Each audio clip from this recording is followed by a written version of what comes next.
ठीक है, तो देखो हम लोग लाइट पढ़ेंगे 8th का मैथ फिजिक्स है ना, क्या पढ़ रहे 8th हैं आईसीएसई का फिजिक्स पढ़ेंगे।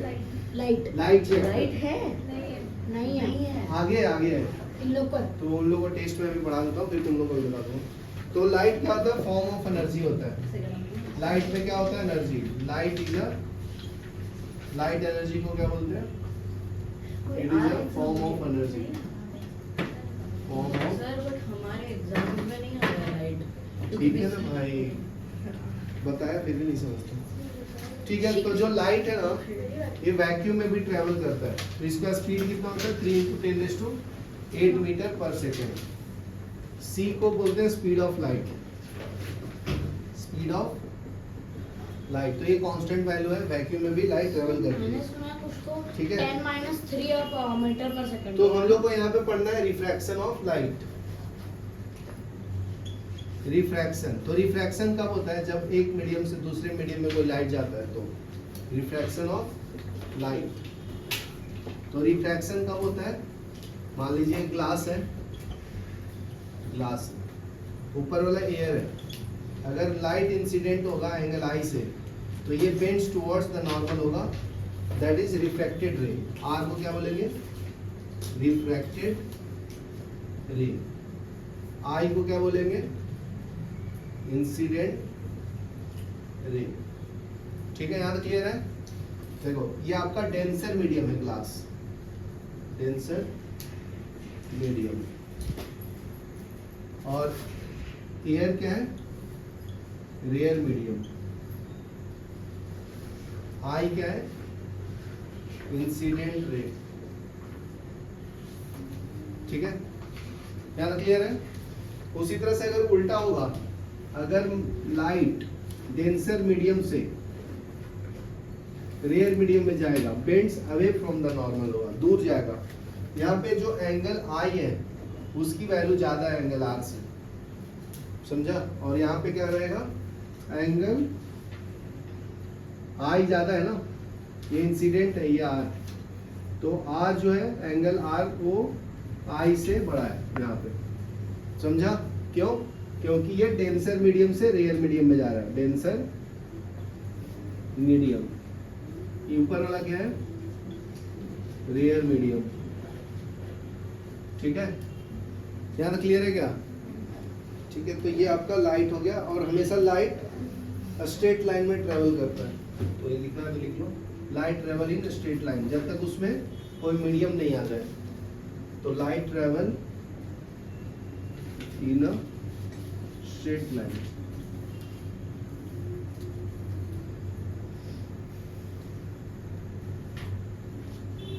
तो रिफ्रैक्शन ऑफ लाइट का डिफिनेशन लिख लो, change in direction of path of light, the change in the direction of path of light when it passes from one medium to another medium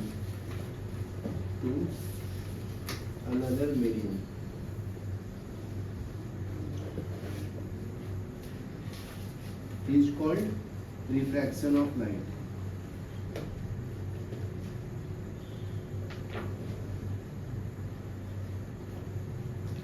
pause करो।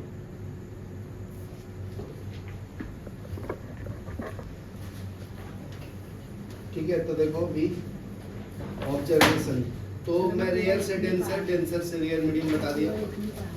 ठीक है, कोई बात नहीं, बताता हूँ। तो देखो अगर थर्ड पॉइंट अगर मैं बोलूँ कि आपका ये मीडियम 1 है, ये मीडियम 2 है, मीडियम को रिफ्रैक्टिव इंडेक्स ऑफ 1, ये रिफ्रैक्टिव इंडेक्स ऑफ 2 भी लिखते हैं, n1 n2 से भी रिप्रेजेंट करते हैं, बराबर? यहाँ तक क्लियर है? तो देखो, तो अगर मैं नॉर्मल रे डालूंगा इसके ऊपर, तो विदाउट डेविएशन ये चला जाता है, ठीक है? विदाउट डेविएशन 1 मीडियम से 2 मीडियम में। तो इसका पॉइंट अगर मैं लिखना चाहूँ तो क्या लिखूँ? व्हेन रे ऑफ लाइट व्हेन अ रे फॉलोइंग नॉर्मली बोले तो 90 डिग्री, ये मीडियम के ऊपर 90 डिग्री बना रहे हैं ना, उसको नॉर्मली बोलते हैं on surface separating two media, ठीक है, पासेस अनडेविएटेड, ठीक है ना, तो डेविएट नहीं होता है, पास हो जाता है। इसके पहले बता चुका हूं ना, अगर रेयर से डेंसर में जाओगे तो बेंड्स टुवर्ड्स द नॉर्मल, तो इसको क्या बोलते हैं, बेंड्स टुवर्ड्स नॉर्मल, ठीक है। ये इंसिडेंट रे, ये आई आता है, ये आर है, ये आपका ग्लास है, ठीक है, जो पहले नहीं लिखा वो लिख लो, ये एयर मीडियम है, ठीक है। और तीसरा केस क्या बताया था, ये थर्ड था तो ये सेकंड था ना, फर्स्ट में क्या बताया था, अगर उल्टा जाऊंगा तो डेंसर मीडियम से रेयर मीडियम में जाऊंगा तो wind away from the normal होगा ना, ये वाला पॉइंट आपका मिस कर गया, लिख लो, ठीक है। व्हेन लाइट, सर लिखा है when light travel from denser medium to rare medium, light bends away from normal, ठीक है। और इसमें स्टेटमेंट लिखा है तो क्या लिखेंगे, when light travel from rare medium to denser medium, ठीक है। डेंसर मीडियम में जाएगा तो क्या होगा, ये अवे टुवर्ड्स द नॉर्मल होता है ना, light bends towards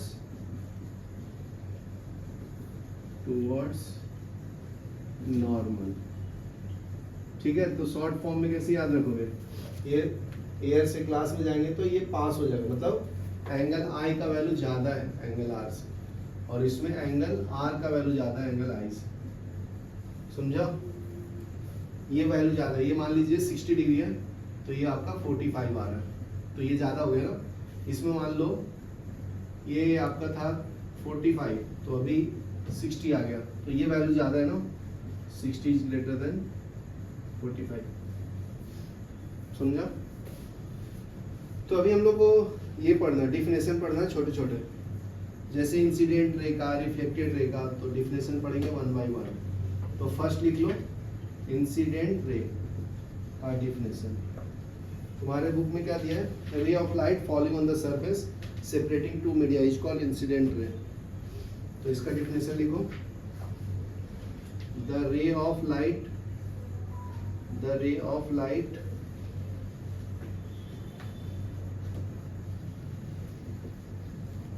following on surface separating two media is called incident ray, ठीक है। सेकंड क्या है, रिफ्रैक्टेड रे। नेक्स्ट है रिफ्रैक्टेड रे का डिफिनेशन। रिफ्रैक्टेड रे में क्या है, इंसिडेंट के बाद जो लाइट आती है दूसरे मीडियम में उसको बोलते हैं रे of light travelling in the other medium in the change direction, तो उसको हम लोग रिफ्रैक्टेड रे बोलते हैं। The ray of light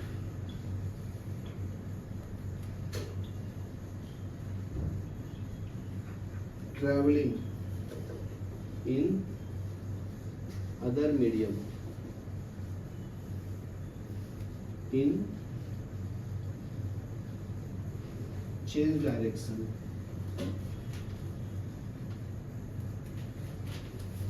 is called refracted ray। लिख लो। उसके बाद नॉर्मल का डिफिनेशन में लिख लो। तो नॉर्मल क्या है, perpendicular drawn on the surface separating two media at the point where incident ray strike it, ठीक है ना। तो नॉर्मल 90 डिग्री रेंज को क्या बोलते हैं हम लोग, नॉर्मल। तो ये क्या होगा, तो लिखो the perpendicular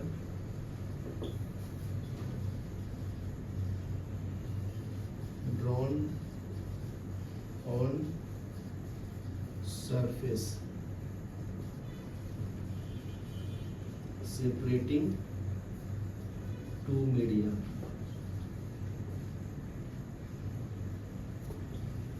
at point where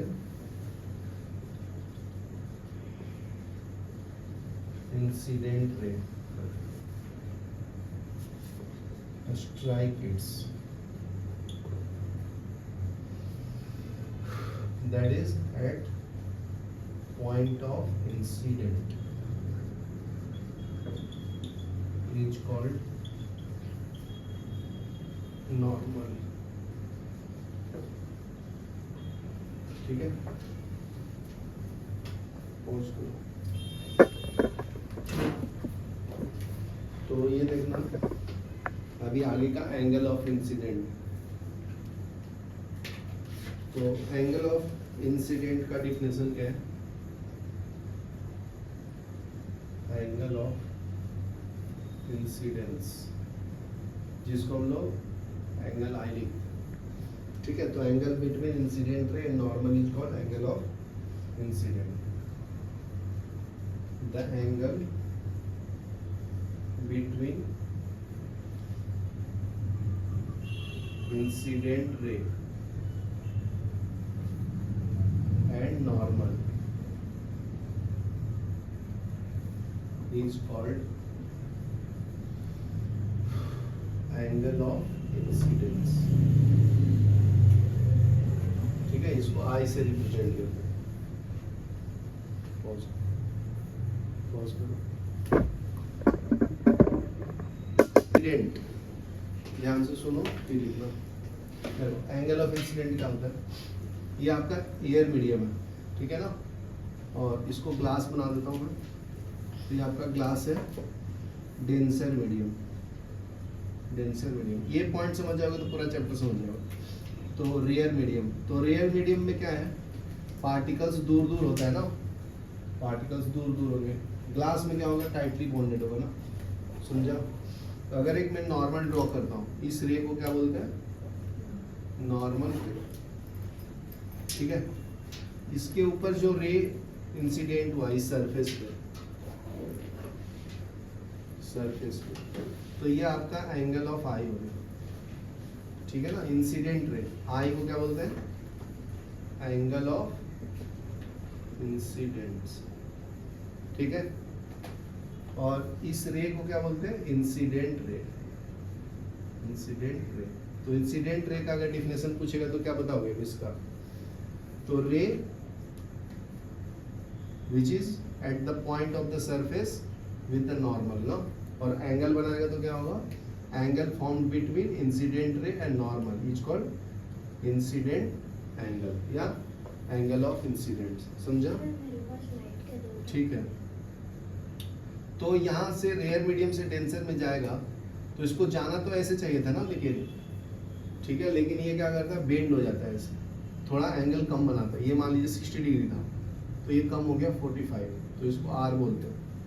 तो आर को क्या बोलेंगे, रिफ्रैक्टेड एंगल, रिफ्रैक्टेड एंगल। और ये जो रे है, ये जो आ रही है, ठीक है, इसको क्या बोलेंगे, रिफ्रैक्टेड रे, ठीक है। तो रिफ्रैक्टेड रे क्या है, आफ्टर रिफ्रैक्शन द रे is formed, that is called refracted रे। ये आपका नॉर्मल है, ये समझा आपको। तो ये पॉइंट लिखना है, तो ये डिफिनेशन में लिख दिया एंगल ऑफ इंसिडेंट का। तो ये हम लोग रेस को डिफाइन कर दिया, एंगल ऑफ इंसिडेंट। तो नेक्स्ट है एंगल ऑफ रिफ्रैक्शन। तो एंगल ऑफ रिफ्रैक्शन का अगर कोई डिफिनेशन पूछेगा, यहाँ पे मैं लिख देता हूँ, रिफ्रैक्टेड एंगल, या angle of reflection, angle of reflection. Refraction कब होता है? जब एक मीडियम से दूसरे मीडियम में जाते तब। मैं इस क्लास के बाहर, ग्लास के बाहर देख रहा हूँ तो रिफ्रैक्शन हो रहा है। सेम क्लास में मैं देख रहा हूँ तो यहाँ पे जो लाइट का जो हो रहा है वो रिफ्लेक्शन है, और इसी लाइट से मैं बाहर देख रहा हूँ तो रिफ्रैक्शन है ना, क्योंकि बीच में ग्लास आ रहा है, इसमें तो एयर मीडियम है ना। तो एंगल ऑफ रिफ्लेक्शन को कैसे डिफाइन करेंगे? The angle between incident ray and normal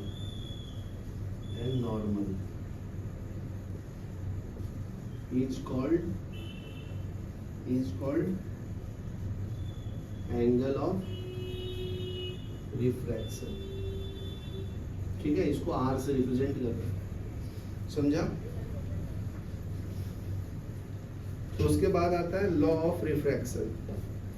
उसके बाद नेक्स्ट टॉपिक आता है लॉज ऑफ रिफ्रैक्शन। किसने दिया था ये? साइंटिस्ट का नाम था स्नेल्स लॉ, स्नेल्स लॉ। ठीक है, तो ये लॉ में लिख देता हूँ, ये 2 पॉइंट्स में था। तो फर्स्ट लॉ क्या है? Incident ray, refracted ray and normal meet at a point. तो एक ही पॉइंट पे तीनों चीज मिलता है, तो ये लिख लो,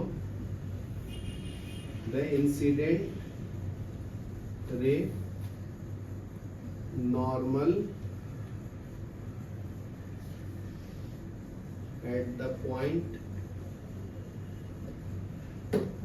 of incidence and refracted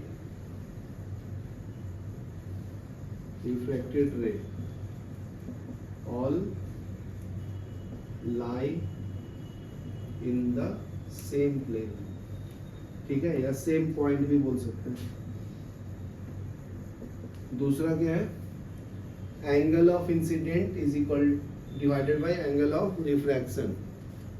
ठीक है, वो रिफ्रैक्टिव इंडेक्स देता है sine I by sine R. तो sine I by sine R ये क्या देगा? म्यू। म्यू क्या, किसको क्या बोलते हैं? ये कांस्टेंट होता है, इसको रिफ्रैक्टिव इंडेक्स बोलते हैं। ठीक है, तो for given pair of media, given colour of light, the ratio of sine of incident to the sine of refraction is constant. तो इसको स्टेटमेंट फॉर्म में कैसे लिखेंगे? For a given pair of media and given colour of light,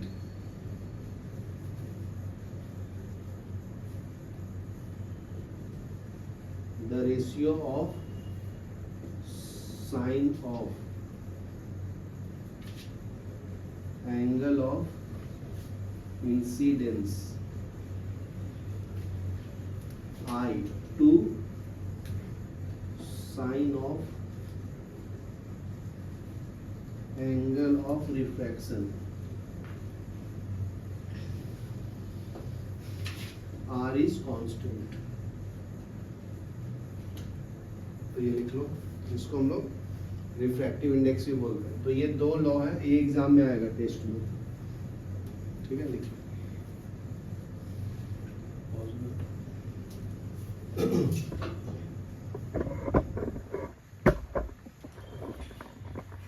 चलो अभी next पढ़ेंगे हम लोग इफेक्ट ऑफ रिफ्रैक्शन। तो नेक्स्ट टॉपिक है अपना इफेक्ट ऑफ रिफ्रैक्शन।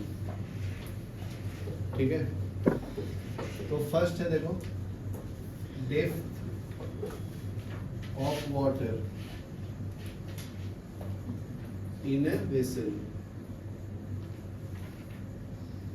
मेन थोड़ा सा एसी बंद कर दो ना, seen from air appears to be less। तो इसका मतलब क्या है? ये मान लीजिए आपका टैंक है, वाटर टैंक, ठीक है, इसके अंदर पानी फिल कर दिया हूं।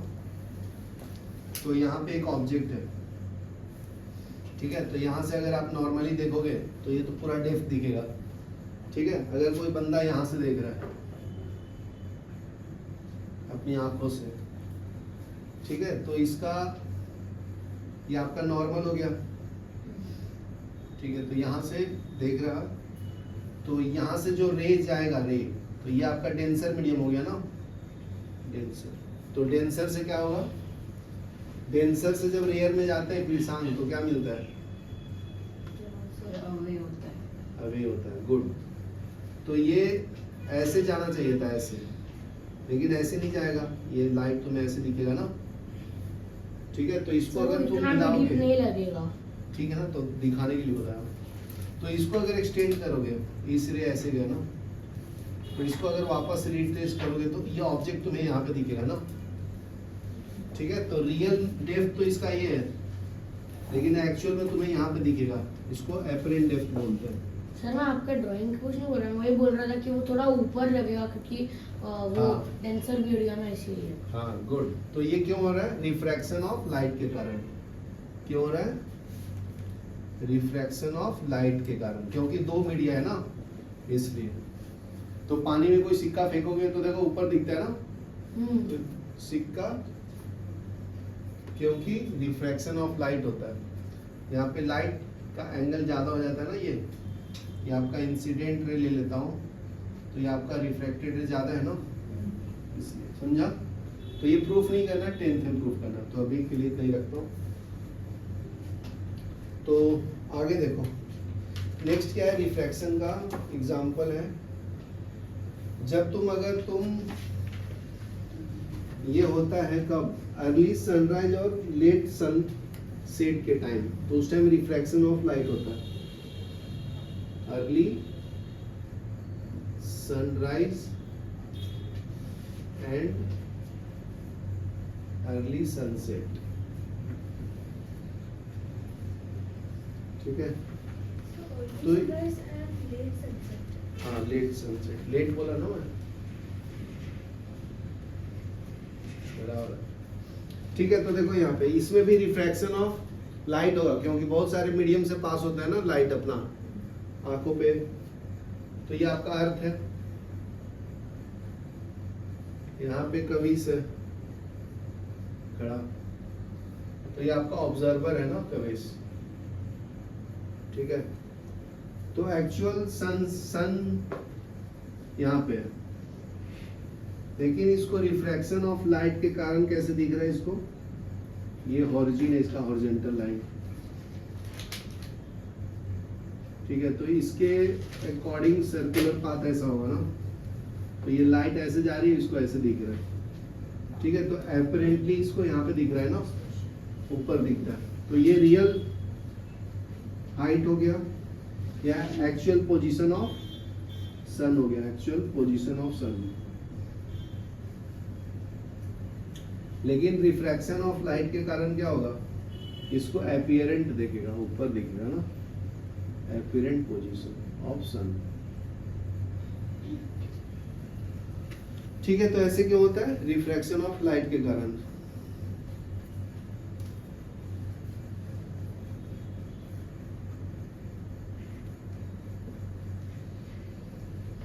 तो देखो मॉर्निंग में क्या होगा, देखो, as a result sun is seen in advance, तो इसके कारण क्या होगा, एडवांस में मुझे जल्दी दिखेगा, जल्दी सुबह हो गई ना, सुबह हो गई मामू, a few minute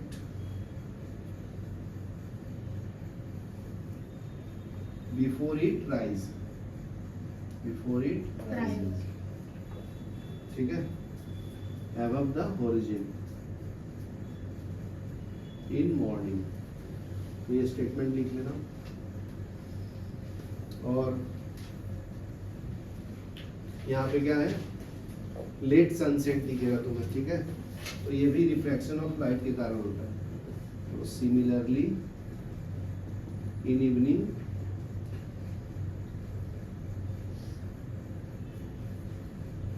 sun is seen,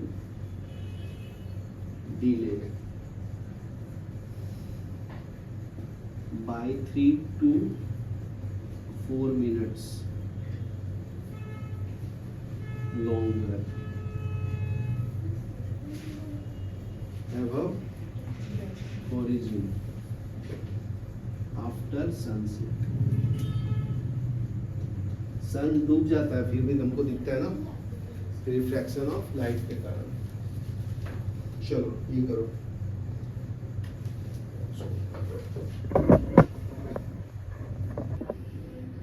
ठीक है, नेक्स्ट है mirage. Mirage in a desert.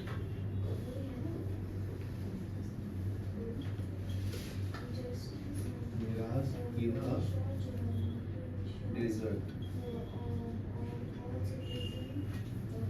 ठीक है, तो मिराज कब होता है? जब इन्वर्टेड इमेज दिखता है ट्री का, तो लगता है वो पानी है ना, वाटर की तरह, तो उसको मिराज बोलते हैं। तो लिखा है in sometime in desert an inverted image of tree is seen which gives a false impression of water on the tree is called mirage.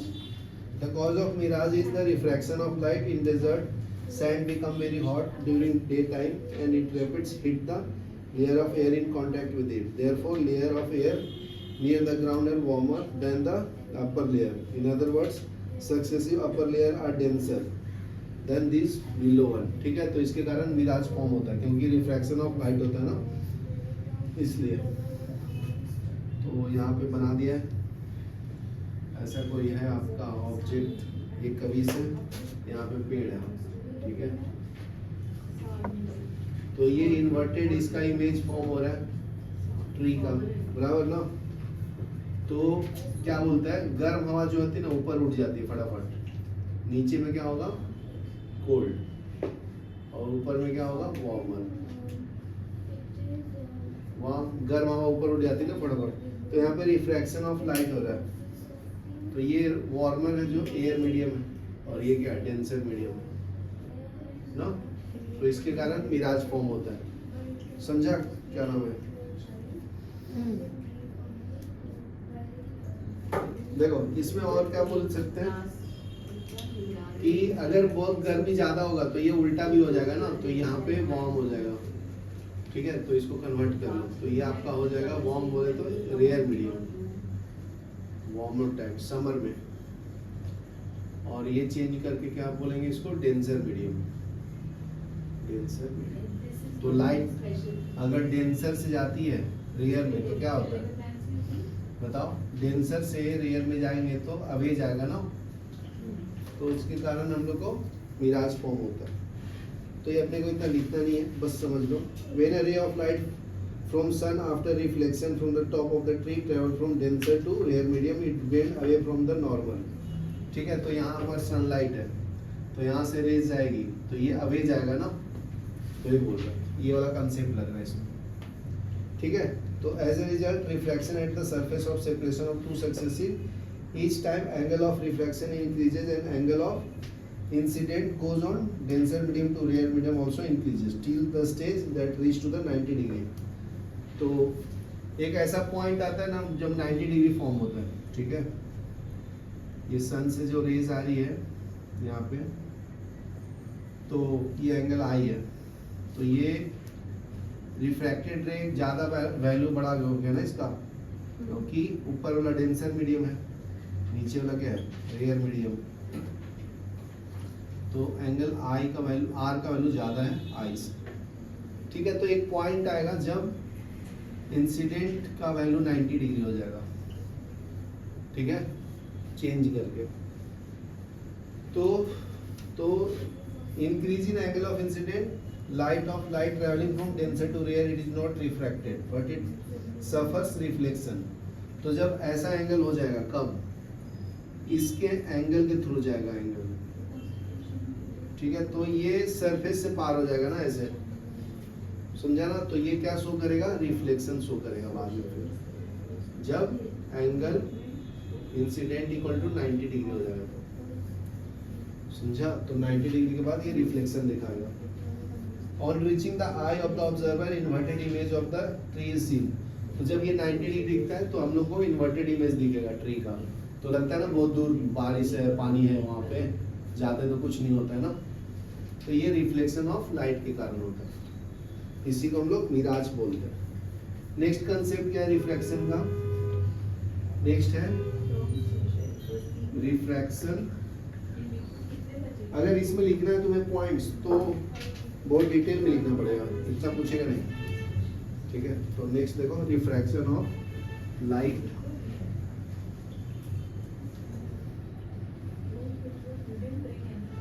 Through a rectangular glass block, ठीक है। तो ये आपका ग्लास स्लैब बना लो, ठीक है। यहाँ पे नॉर्मल है, यहाँ पे ये इंसिडेंट है इसको बोलते हैं incident ray, incident ray.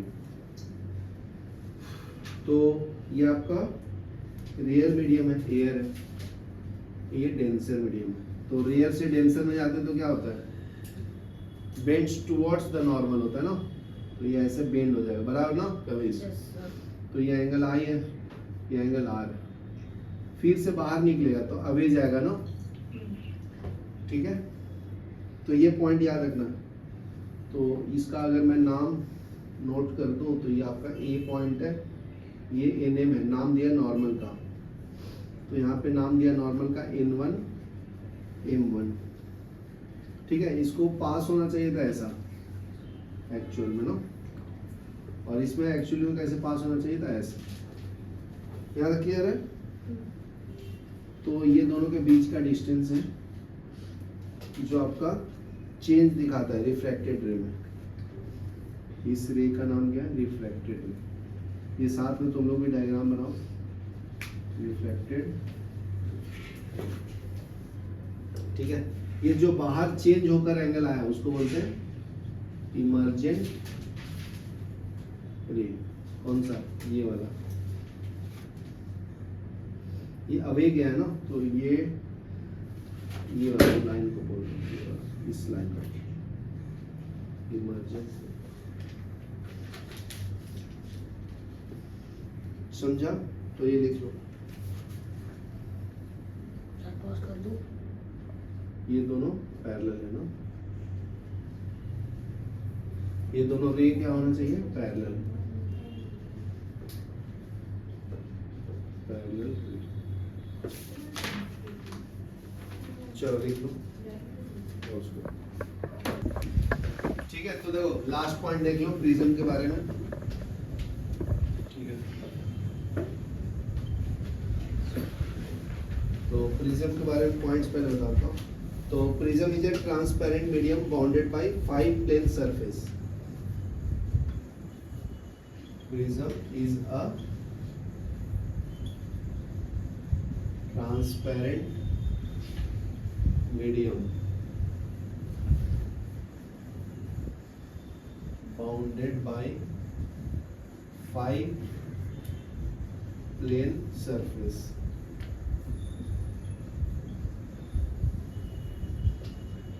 with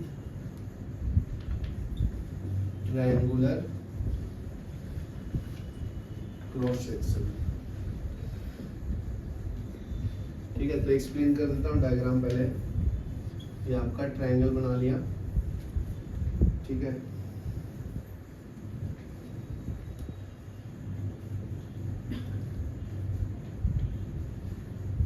तो एक और ट्रायंगल बनाना है पीछे के साइड में ऐसे,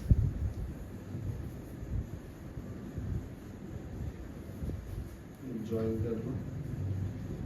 2 ट्रायंगल दिख रहा है तुम्हें, एक आगे की साइड, एक पीछे के साइड, ठीक है ना। तो इसका नाम है basically prism is a 3D model of a triangle. हाँ जी। तो देखो ये कितने सरफेस बोला हूँ, 5 प्लेन सरफेस। तो देखो एक आगे हो गया, एक पीछे 2, और एक इधर 3, और एक इधर 4, एक नीचे 5 हो गया। तो 5 सरफेस हो गया, ठीक है ना। तो इसमें नेक्स्ट पॉइंट क्या लिखा है, 2 opposite surface of prism are identical and parallel triangle. तो देखो ये ट्रायंगल एक, और एक इसके पीछे ट्रायंगल है ना, तो ये आपस में क्या है, वो दोनों पैरेलल है। तो ये सेकंड पॉइंट लिखो इसका, two opposite surface of a prism are identical and parallel.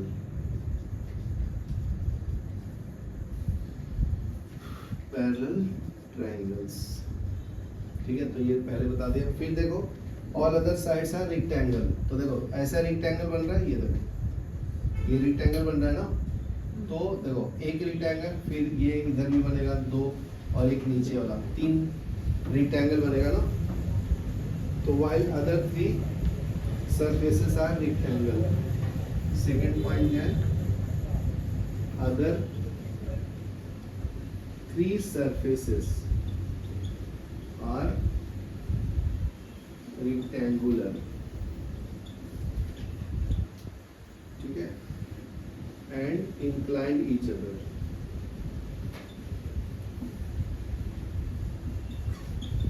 चलो आज की इतनी रखते हैं, फिर कल मिलते हैं। कर देंगे।